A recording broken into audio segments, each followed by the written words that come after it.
Hey, this is your host Andres, and I welcome you to Where You Listening, an exploration of blackness in the songs we love.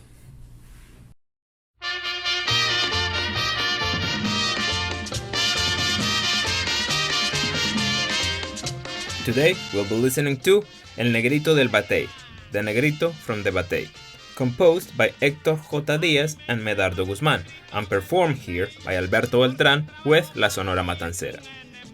I know, that's a lot of names, so let's go piece by piece. Hector José de Regla Díaz was a prominent Afro-Dominican poet, composer, and radio host born in Azua, west of the capital Santo Domingo in 1910. He was known for his concrete, straightforward poetry.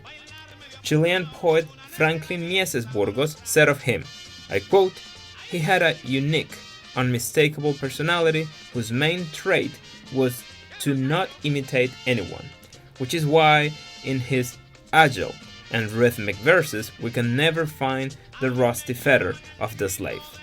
He was himself and only himself." End quote. Among his most famous poems is the rather somber, heartbreak poem Lo que quiero, What I Want. Medardo Guzmán, the other reported author, proved to be much more difficult to track. I could not get any information about him, neither in online open searches nor in online library searches. So if any of you out there know anything about Medardo Guzmán, share the info with us. Send it to the Mixedtape podcast at gmail.com or in our social media profiles. Alberto Beltrán, the voice in this song, is an Afro-Dominican singer born in 1923 in Palo Blanco, in the municipality of La Romana in the Dominican Republic. As a child, he used to work in the streets selling candy. In other words, era un dulcerito. He started singing very early in his life and participating as an amateur singer in La Voz de Yuna, the official state radio station, at age 14. Throughout his career, he was a member of a number of musical bands, starting as early as 1946 with El Quinteto Ballet Toño de Santo Domingo.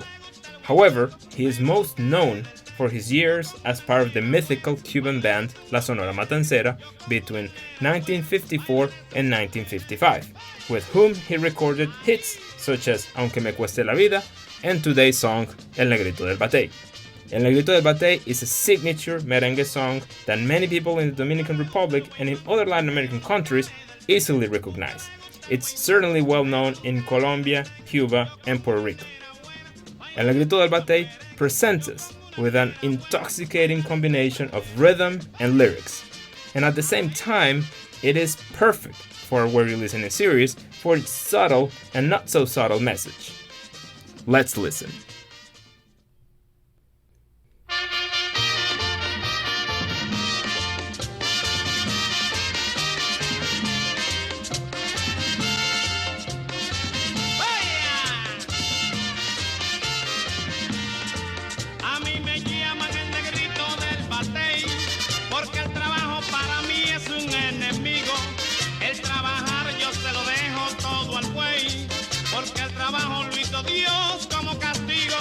Do you remember our wonderful guest, Edwin Ferreras, from our Merengue episode?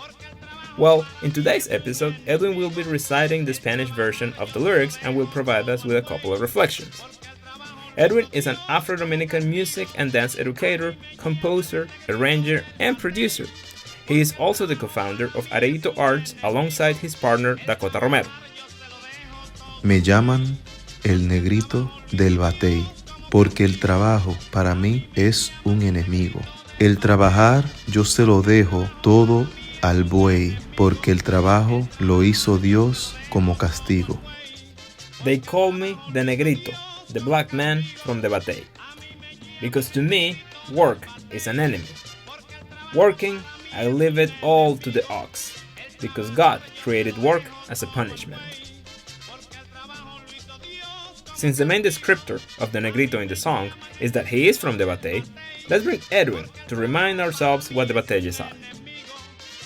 A Batey is a small community around a sugar mill called Ingenio.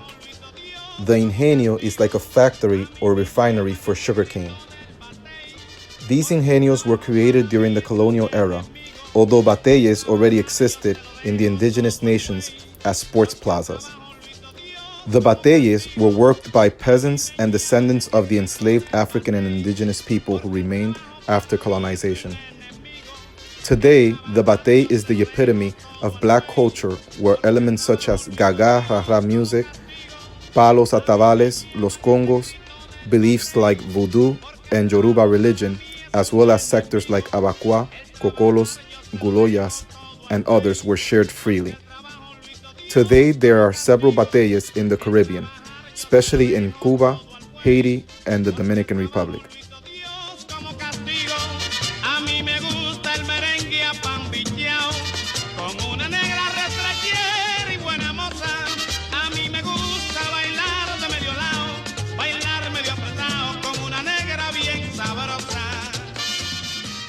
A mí me gusta el merengue apambichao, con una negra retrachera y buena moza.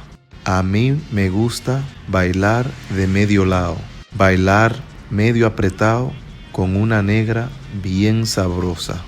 I like merengue apambichao, with a charming, good-looking black woman. I like dancing side to side, dancing a little tight, with a real hot black woman.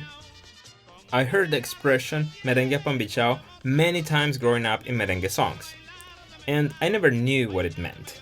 So I asked Dr. Socrates Garcia about this when we interviewed him for the merengue episode of our second season, which you should totally listen because it's fire. Here's what he told us. We had two invasions from the US in the Dominican Republic. The first one was 1916, the second one was 1965, after Trujillo. The 1916 one, here's what happened. The Marines that were there, stationed there, couldn't dance merengue. It was too fast for them. So what musicians did, because they needed the money, so they started playing a slower version of it, which is actually a more syncopated version of it. If you hear the bass, it's not like boom, boom, boom, boom, boom, boom. It's more like boom, boom, boom, like almost like salsa. Now the pambiche, the name comes, it's an interesting story. People say that was not merengue, but it was, of course. But they said, yeah, I don't know what to call it. Well, there was a clothes that were made in Palm Beach. So somebody saw that in some place and said, you know what, maybe let's call it that. Pambiche. That's where that comes from. Now, that's a different style of merengue. But people call it merengue apambichao too, which is the same thing. And the reason they made it slower is for the Marines to be able to dance. And they call it pambiche because it was the Palm Beach, fabric they found somewhere. At the time, it was merengue típico. That's what it was. There was nothing else. That was the only type of merengue at the time. So when they couldn't dance to it because it was too fast, it's still too fast. Now, of course, when the Rosarios came in and the Puerto Ricans came in, and they made it even faster. Now they needed to change things because the musicians couldn't play it. Now the patterns changed. That's when you get a pattern that's called alomaco or caballito. Instead of they took out the tukutukuta. And that with the congas could be played at any speed. And that became the predominant style in the 80s and 90s and even today.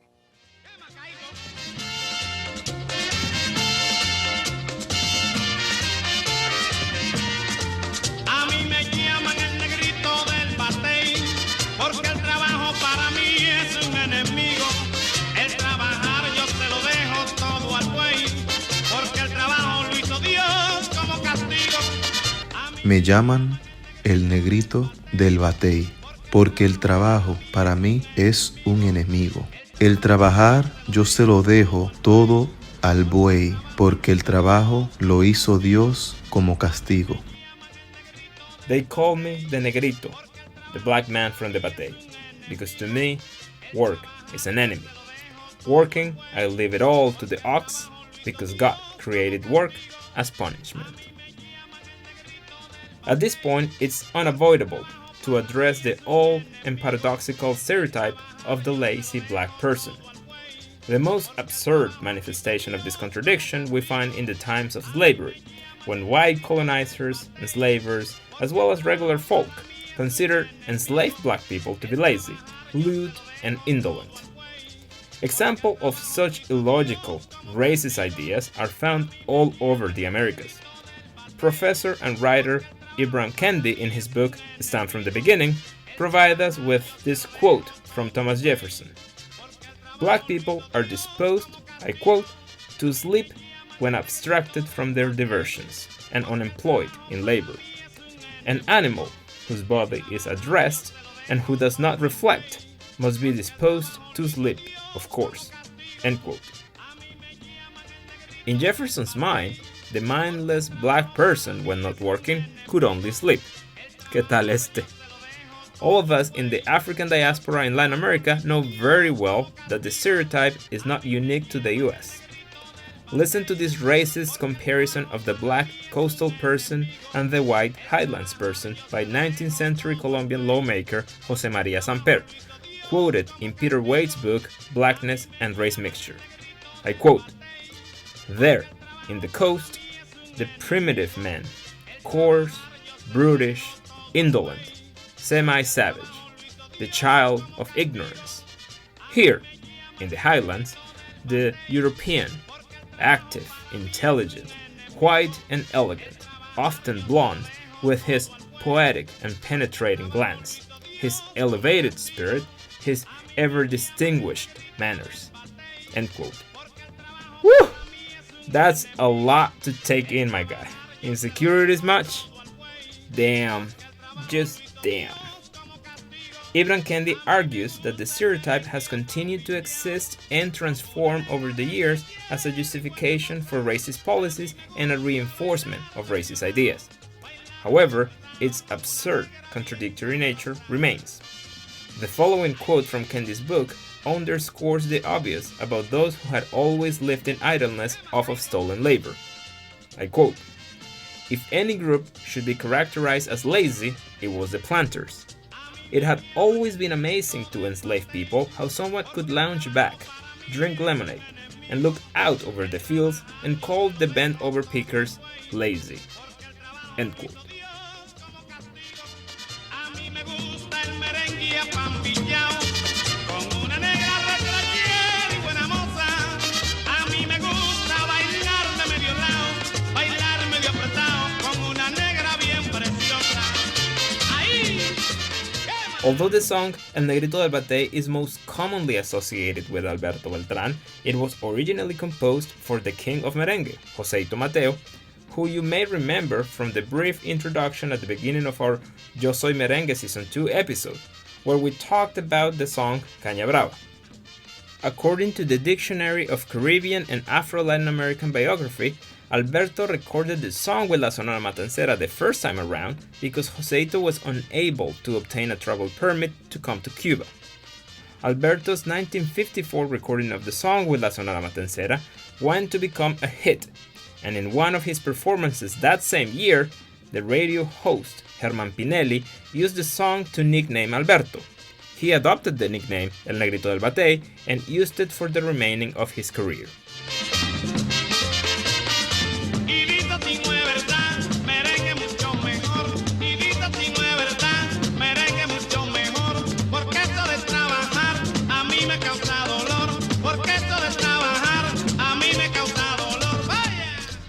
Y di tú, si no es verdad, merengue es mucho mejor, porque esto de trabajar a mí me causa dolor.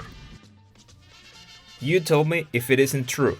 Merengue is so much better, because that working stuff, that stuff hurts me.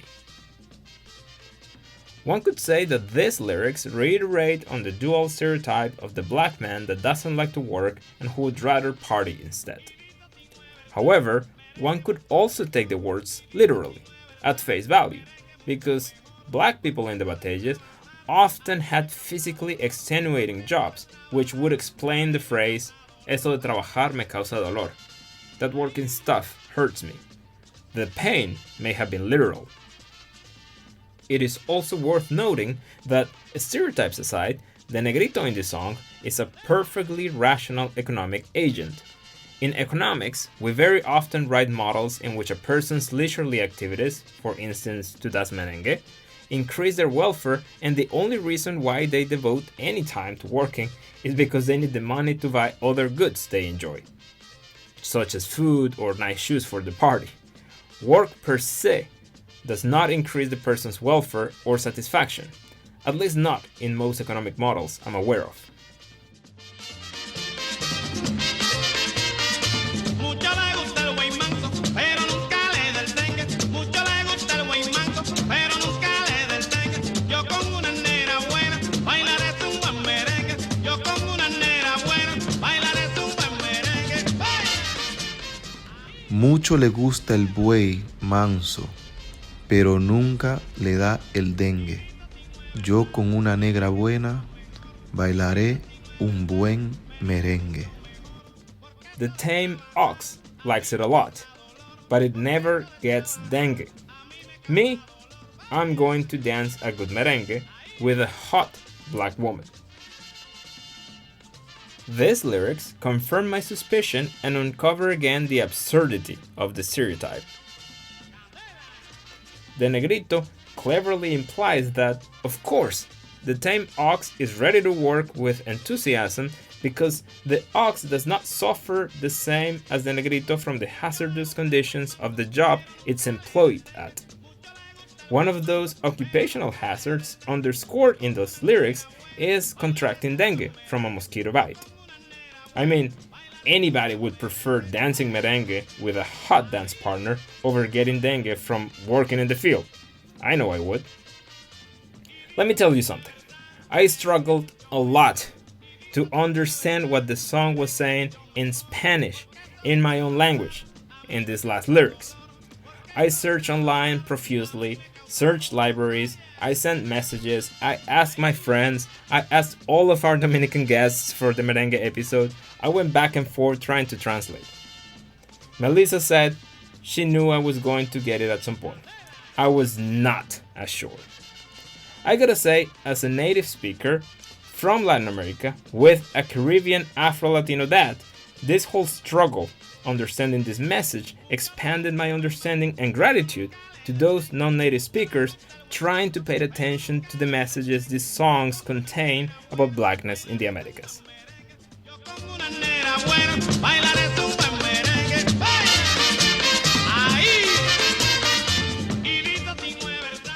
We've all had nicknames at some point in our lives.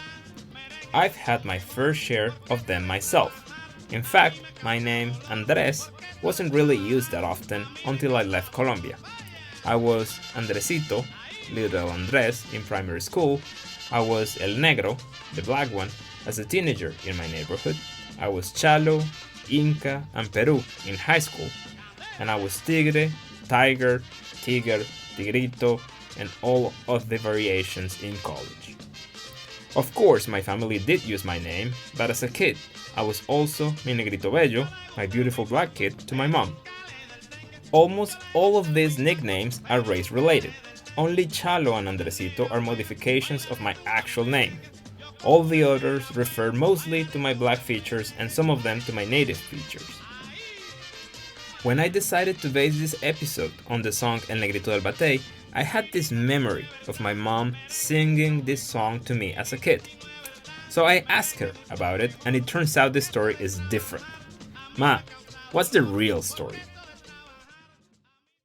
Mira, la verdad, hijo, fue que todo empezó porque tu papá. Look, the truth, my son, is that everything started because your dad.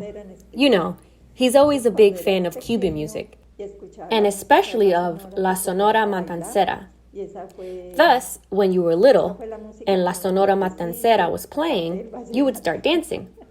And that was the music you grew up with, besides vallenato. Your grandma gave you the nickname the first time she saw you dancing, because you also used to make movements with the hands as though you were playing the drums. That's why she started calling you that way. And your aunts and pretty much everybody started calling you El Negrito del Batey. Because every time grandma saw you, or every time you went to her place for vacation, she would call you Negrito del Batey. And that became your nickname. Thank you so much, Mom. I love you.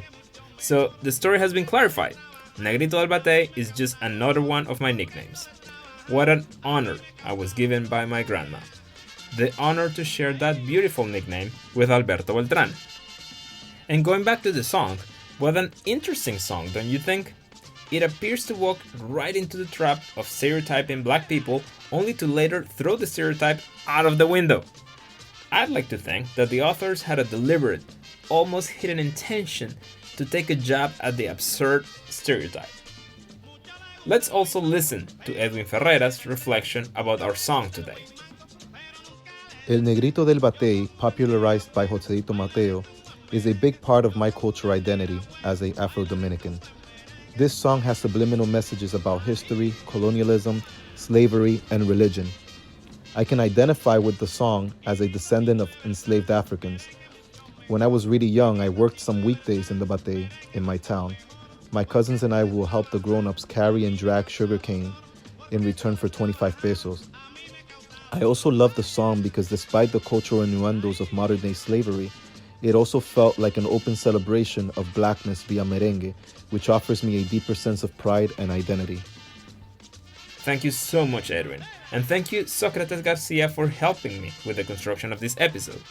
And of course, thank all of you for being here with me today. If you weren't listening, now you are.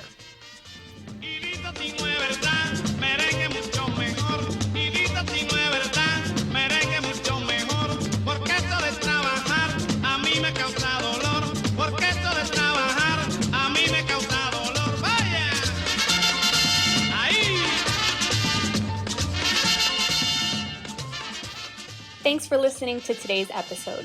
To hear today's song or other songs featured on our Were You Listening series, check out the Were You Listening playlist, which can be found at our website, tarheels.live/mixtape podcast. Be sure to follow us on Instagram and Facebook at mixtape.podcast, as well as Twitter and YouTube, which are easily accessed through our website. Make sure you hit that subscribe button and turn on notifications for our posts. Thanks for listening. This is Mixtape.